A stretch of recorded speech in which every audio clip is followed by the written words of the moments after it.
में योगी की आंधी से उड़ गए केजरीवाल और राहुल गांधी। योगी की रैली ने कर दिया खेला दिल्ली में बीजेपी की बड़ी जीत। कैसे केजरीवाल को योगी ने किया परेशान, मोदी भी देखकर रह गए हैरान। क्या है बीजेपी की जीत के वो 5 बड़े कारण, केजरीवाल को मुंह की खानी पड़ी।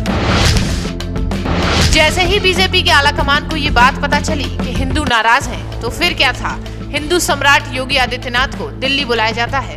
वहीं दिल्ली में चुनाव प्रचार के लिए जैसे ही योगी आदित्यनाथ पहुंचते हैं, महज 24 घंटे में पूरा माहौल बदल जाता है। एक हफ्ते के अंदर ही योगी आदित्यनाथ ने वहां पहुंचकर पूरी कहानी पलट दी। जहां बीजेपी को दिक्कत महसूस हो रही थी, वहां पर भाजपा की जीत की कहानी लिख डाली। ऐसे ही नहीं, योगी आदित्यनाथ को सबसे बड़ा हिंदुत्ववादी फायर ब्रांड नेता कहा जाता है। पूरी दुनिया ने एक बार फिर उनकी ताकत अच्छे से देख ली। इससे पहले उन्होंने गुजरात और महाराष्ट्र में अपना दमखम दिखाया था, लेकिन बीजेपी का सपना दिल्ली को लेकर जो था, उसको पूरा करने का काम भी योगी आदित्यनाथ ने करके दिखाया है। योगी जहां जहां पर चुनाव प्रचार के लिए गए, वहां वहां पर भाजपा ने कमल खिला के दिखाए, जिससे योगी के लोकप्रियता में काफी बढ़ोतरी हुई। लेकिन लोग तो कहने वालों की बुलडोजर बाबा बीजेपी की जीत की गारंटी बनेंगे। सवाल ये भी उठने लगा कि क्या 2019 में योगी आदित्यनाथ ही देश के प्रधानमंत्री बनेंगे, क्योंकि जिस तरीके से उनकी लोकप्रियता बढ़ रही है, कुछ कहा नहीं जा सकता। क्या कुछ होगा आगे देखा जाएगा, मगर फिलहाल चर्चा करते हैं, आखिर आम आदमी पार्टी चुनाव में इतनी बुरे तरीके से क्यों हारी। केजरीवाल ने लालच पर लालच दिए, लोगों को खूब सारा फ्री का धन खिलाने का ऐलान किया, लेकिन फ्री लेने के लिए भी जनता तैयार नहीं हुई। आम आदमी पार्टी की हार की बड़ी क्या वजह रही, उस पर भी बात करते हैं। पहली वजह है कि अनर्गल आरोप और झूठ से अरविंद केजरीवाल के समर्थक भी नाराज थे। दूसरी, शीश महल से उनकी छवि को बहुत बड़ा धक्का लगा। तीसरी, योगी के नारे से ही नहीं ली सीख, कांग्रेस और आप बटे इसलिए वो कटे। वही महिलाओं के 2100 रुपए देने की शुरुआत नहीं कर पाए। और 5वीं बात, दिल्ली में गंदे पानी की सप्लाई और राजधानी की गंदगी। बता दें कि 2020 के चुनाव में देखा गया कि आम आदमी पार्टी की छवि एक ऐसी पार्टी के तौर पर थी जो भ्रष्टाचार के खिलाफ आवाज उठाती थी, भ्रष्टाचार के मुद्दों को सबसे ऊपर रखती थी, जनता की आवाज भी उठाती थी। लेकिन 2025 के चुनाव में ईमानदार वाली जो छवि पार्टी की बनी थी, वो खत्म हुई। ऐसा इसलिए हुआ क्योंकि अरविंद केजरीवाल पर ही बड़े आरोप लगे, डिप्टी सीएम पर बड़े आरोप लगे, और तो और बाकी के मंत्री भी आरोपों के घेरे में रहे, भ्रष्टाचार के घेरे में रहे। 2025 के चुनाव से पहले अरविंद केजरीवाल पर बड़े आरोप लगे।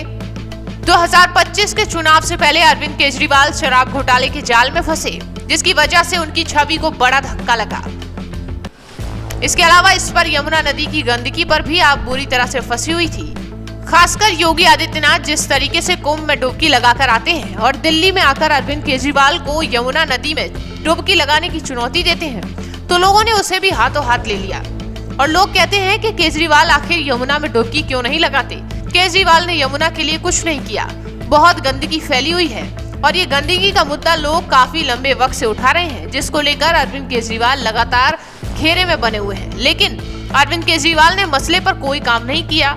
उनको लग रहा था कि दिल्ली तो आसानी से ही जीत जाएंगे, जैसे पिछले 10 सालों से जीतते आ रहे हैं। फ्री के बिजली पानी वाले स्कीम से हमेशा ही काम आई थी और ऐसे ही अब की बार भी काम आई, लेकिन जनता ने उसे दरकिनार कर दिया और बताएं कि उसे फ्री का नहीं, मेहनत का चाहिए, और हिंदुत्व पर कोई समझौता नहीं किया जाएगा। वहीं भ्रष्टाचार की छवि कहीं ना कहीं केजरीवाल को तोड़ने का काम करती आई है। अब उनकी पार्टी दिल्ली में सिमट सी गई है। दूसरी बड़ी बात कि कांग्रेस पार्टी के सामने लड़ी, उसका भी उसे नुकसान झेलना पड़ा है। वहीं उसे गुजरात में आम आदमी पार्टी ने कांग्रेस के साथ जो किया, ऐसा लग रहा है कि कांग्रेस का हिसाब बराबर किया गया। लेकिन बीजेपी के जीत के कई सारे फैक्टर्स हैं, खासकर नरेंद्र मोदी का फैक्टर भी देखने को मिला।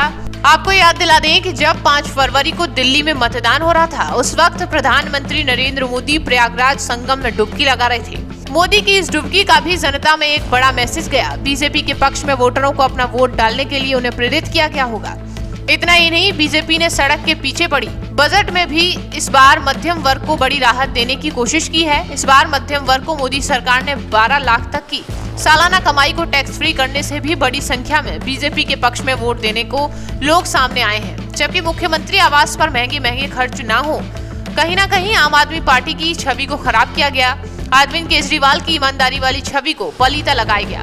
सोशल मीडिया और जनता के बीच शीश महल को लेकर भी बेहद हंगामा मचाया गया था। बता दें कि जनता में ये इससे संदेश गया कि खुद को ईमानदार बताने वाले अरविंद केजरीवाल इतने आलीशान बंगले में कैसे रहते हैं कि जनता ने केजरीवाल से मुंह फेर लिया और केजरीवाल के हार की ये बड़ी वजह मानी गई। क्योंकि जब केजरीवाल सत्ता में नहीं आए थे तो उन्होंने खुद कहा था कि वो ना तो कोई कमरा लेंगे, ना ही उन्हें कोई शीश महल चाहिए। लेकिन कुछ समय बाद उन्होंने जो शीश महल बनाकर खड़ा किया, जिससे जनता में एक बेहद बड़ा मैसेज गया। और आपको क्या लगता है कि केजरीवाल के हार की बड़ी वजह क्या हो सकती है?